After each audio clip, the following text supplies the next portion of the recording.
Faut pas avoir peur d'aller à l'étranger. Il y a plein d'aventures qui vous attendent.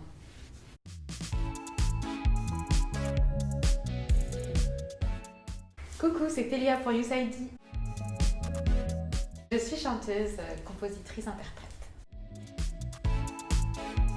J'avais envie de vivre à l'étranger, de découvrir un autre pays et de voir ce que ça faisait de faire du volontariat, mais ailleurs que chez moi.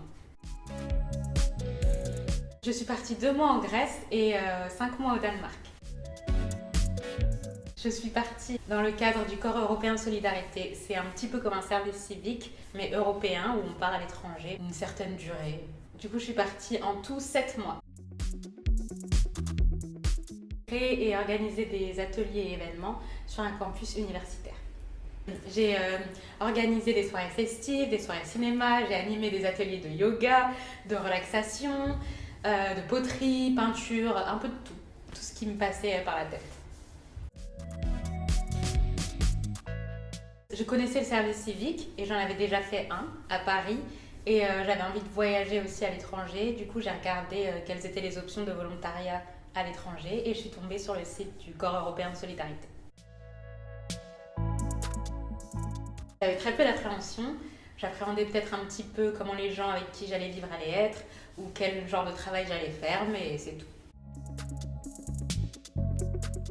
J'ai rien payé, le voyage était pris en charge, un petit peu d'argent de poche qui était donné. Et sur place, j'avais le logement. Le logement dépend de là où on va. En Grèce, c'était pas incroyable, mais c'était correct. Et au Danemark, c'était un peu mieux. Alors c'était un petit campus où on était 100, une centaine.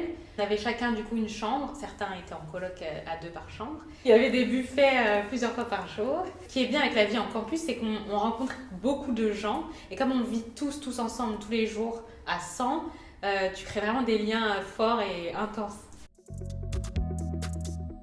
Oui, je parlais déjà anglais très couramment avant de partir. Si je parlais pas du tout anglais, ça aurait pu me freiner. Mais je pense que j'aurais quand même voulu partir à l'étranger et tenter. Je pense que partout, il y a des possibilités d'apprendre la langue dans tous les cas. Vivant avec d'autres personnes qui ne viennent pas du même pays que nous, on doit forcément parler anglais. Donc, quoi qu'il arrive, je pense que j'aurais pu me débrouiller sans parler anglais. Ce qui était bien au Danemark, c'est que la situation avec le Covid était bien gérée. Du coup, on n'avait pas du tout à porter de masque nulle part pendant 5 mois. Et tout était ouvert, les boîtes de nuit, les bars, tout ce qu'on voulait. Donc, on a pu bien vivre. Ce qui était cool aussi, c'est que la Suède, c'était juste à côté. Et du coup, en 2 heures de train, je pouvais y être. Et j'ai pu voyager en Scandinavie, donc c'est vraiment super. Tous les amis que je me suis fait en Grèce ou au Danemark, j'ai gardé contact avec eux. Je dirais folie, intensité et apprentissage. Ça m'a vraiment donné envie de repartir encore vivre à l'étranger. Oui, c'est une expérience que je peux valoriser dans mes études et mon travail, car j'ai appris à travailler avec des gens qui venaient d'une autre culture, à organiser des événements, à gérer différentes tâches avec une équipe, gérer aussi des expériences diverses et variées avec des étudiants. Donc voilà. Un conseil à garder en tête pour tous ceux qui hésitent à partir, c'est que quoi qu'il arrive, je pense qu'il y a du bon à tirer dans chaque situation. Même dans chaque difficulté, ça fait grandir au final. Donc, faut pas avoir peur d'aller à l'étranger. Il y a plein d'aventures qui vous attendront.